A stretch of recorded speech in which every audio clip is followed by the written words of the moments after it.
Strike, నీ shop మీద దాడికి వస్తారు, నీ షాప్ ముందు ధర్నా చేస్తారు, నువ్వు బూర్జువా అంటారు, పెట్టుబడిదారు అంటారు. ఆ పదాలు ఏందో కూడా అర్థం నీకు తెలియదు. నువ్వు ఇప్పుడు మళ్ళీ వెళ్ళి మార్క్స్ డిక్షనరీను కమ్యూనిస్ట్ డిక్షనరీలు తెలుసుకున్నాక ఓహో ఇదే నేను ఇంత పెత్తందారయ్యానా అని. అంటే దాదాపుగా చెప్పాలంటే అమెరికాను యూరప్ దేశాల అధ్యక్షుల స్థాయిలో నిన్ను తీసుకెళ్ళిపోయి. కానీ ఈ కట్టుబాట్లు ఈ యూనియన్లు అటు మీరు చెప్పిన ముఠా కార్మికులు ఇటువంటి వాళ్ళు ఉపాధిని నిలబెట్టాయి అంటారు, లేదంటే చాలా మంది రోడ్డును పడేవాళ్ళు అంటారు.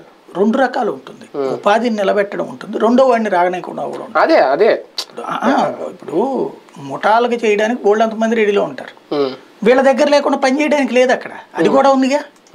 ఇప్పుడు ఈ కమ్యూనిస్టు నమ్ముకుని ఆ యూనియన్ నమ్ముకుంటే మాత్రమే నీకు పని ఉంది, లేకపోతే నీకు పని చేయడానికి అవకాశం ఇవ్వలేదు వీళ్ళు. అది మాఫియా కదా. ప్రజాస్వామ్యంలో ఎవడే పని అయినా చేసుకోవచ్చు, కానీ ముఠా కూలి పని చేయాలంటే ఖచ్చితంగా వాళ్ళు యూనియన్ లో ఉండి తీరాలి.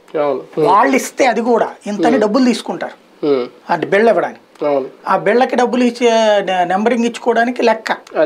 విడిగా మీరు వెళ్తే గనక షాప్ ఓడి ఇవ్వడానికి సిద్ధంగానే ఉన్నాడు, అది కాంపిటీషన్. ఇప్పుడు ఆర్టీసీ బస్సులు మాత్రమే ఉన్నప్పుడు మనకు పోటీ లేదు, కానీ సదుపాయాలు ఎంత దరిద్రంగా ఉన్నాయి. అదే ఇప్పుడు ప్రైవేట్ బస్సులు ట్రావెల్స్ ఇవి నడుస్తున్నాయి, మీ సదుపాయం అయితే ఒకళ్ళకొకళ్ళు పోటీలు పడి మెరుగుపరిచారుగా. ఇప్పుడు ఈ వ్యాపారాలు అదే కదా మైనస్. ఎందుకని పెద్దవాడను మానేసి అందరూ హైదరాబాద్ పోయారు? హైదరాబాద్ లో ఇట్లా ఎందుకు లేదు? హైదరాబాద్ లో మరి ఎంతకంటే పెద్ద నగరమే కదా, బెంగళూరు ఎంతకంటే పెద్ద నగరమే కదా, మరి చెన్నై ఎంతకంటే పెద్ద నగరమే కదా, అక్కడెక్కడా లేనిది ఏంటి?